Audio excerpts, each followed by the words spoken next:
It was the end of the line. For Sarah and her 6-year-old son Leo, this old beat-up car wasn't just a vehicle. It was their home, their shield, their last-ditch effort to escape a life she refused to let her son endure. But now, on a forgotten side street in the vast, unforgiving city of Los Angeles, it was just a cold metal box out of gas and out of hope. She had fled an abusive husband a week ago with nothing but $100, a backpack of clothes, and a fierce, desperate love for her child. Now, the money was gone, and the fear was closing in. What happens when you've hit rock bottom, and the only hand that reaches out is from someone who has even less than you? This is the incredible story of a homeless Japanese chef, a homeless American mom, and a single bowl of ramen that sparked a miracle. Before we dive into this wild story that will restore your faith in humanity, make sure you hit that subscribe button and ring that notification bell. Trust me, you don't want to miss a single moment of this. Across the street, in the long shadows of the concrete overpass, lived a man the world had forgotten. His name was Kenji. He had once been a master chef, the owner of a small V-Lonstarred ramen restaurant in Kyoto. His life had been a symphony of flavors, of discipline, and of love for his wife, who had been the heart of his restaurant and the soul of his life. When she passed away, his world had lost its color. He sold his restaurant, traveled to America searching for a new beginning, but found only the ghost of his grief. Now his only companions were his memories, a single, perfectly balanced chef's knife wrapped in silk, a small bonsai tree that he tended to with the same care he once gave his most delicate dishes. He watched as Sarah got out of the car, her movements stiff with fear and exhaustion. He saw the sleeping child in the back. He heard the desperate, choked sob she tried to stifle as the reality of their situation crashed down on her. He knew that kind of despair. It was an old, familiar friend.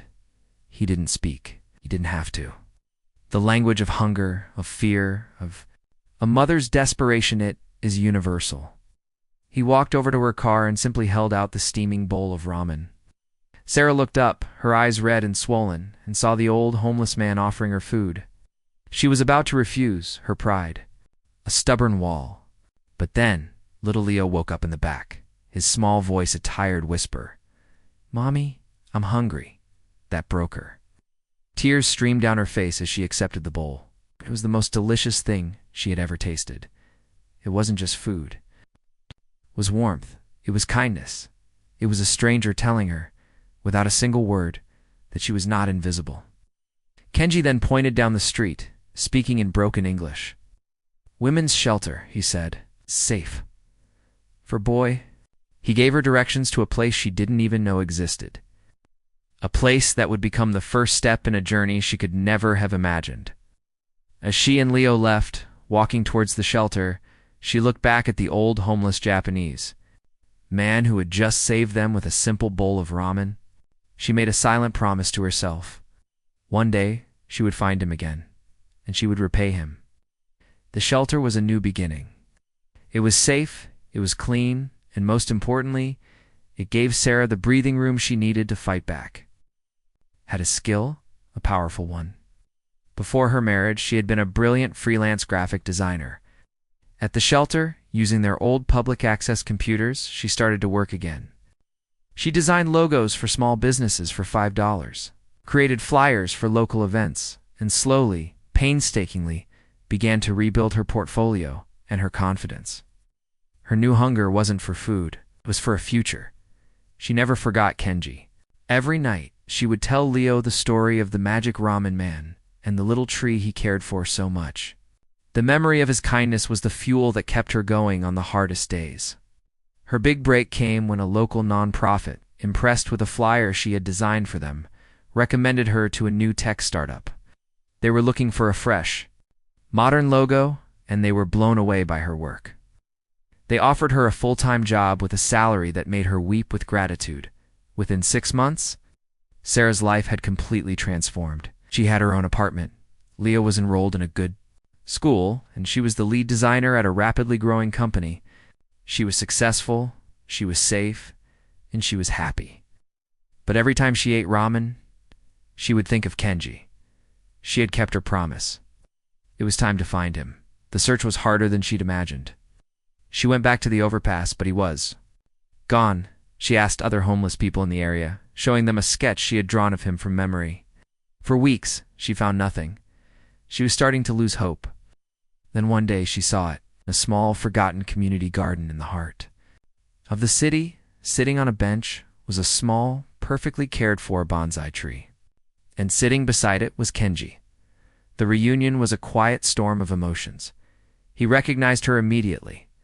And Leo, he ran to Kenji and hugged his leg, whispering, "Magic Ramen Man." Kenji's eyes filled with tears as he looked at Sarah, at the new confidence in her stance, the light in her eyes. Okay, he said, his voice thick with emotion. "I am okay because of you," she replied, her own voice trembling. "Now it's my turn to help you." She tried to offer him money, an apartment, anything he needed, but Kenji, with a quiet dignity, refused. "I do not need charity," he said. "I need ... purpose." And that's when Sarah understood. Repaying him wasn't about giving him things. It was about giving him back what he had lost. "Kenji," she said, an idea sparking in her mind. "I need to see that knife you carry." He showed it to her, the blade still impossibly sharp, a work of art. "And your recipes," she said. "Do you still have them?" He nodded, pulling a small, oil-stained diary from his bag. What happened next was the miracle. Sarah, using her savings and her marketing genius, didn't just give Kenji a handout. She gave him a comeback. She rented a small, simple food stall in a busy downtown market. She designed a beautiful, minimalist logo for Kenji's ramen.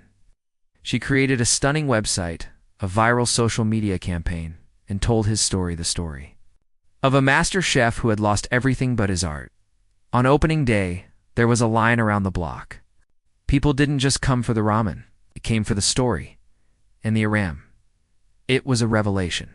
It was the taste of a lifetime of passion, of grief, and of a hope rediscovered. Kenji's Ramen became the hottest food spot in the city. Food. Critics raved. Influencers posted. And Kenji, the man who had been a ghost on the streets, was a star once again. A year later, Kenji was no longer homeless. He was the proud owner of the most successful new restaurant in Los Angeles. He had his own apartment, a new set of chef's knives, and a whole garden of bonsai trees. But more than that, he had a family. Sarah and Leo were there every single week, not as customers, but as partners, as the family he had chosen. He had saved her with a bowl of ramen when she was starving for hope. And she had saved him with a logo and a website when he was starving for a purpose.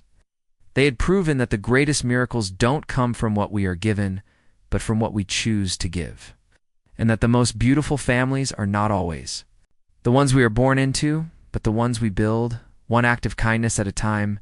If this story moved you, please let us know in the comments below. What do you think is the most powerful act of kindness? We read every single message. And if you believe that one small act can change the world, subscribe to our channel. Be kind always, because you never know whose miracle you might be.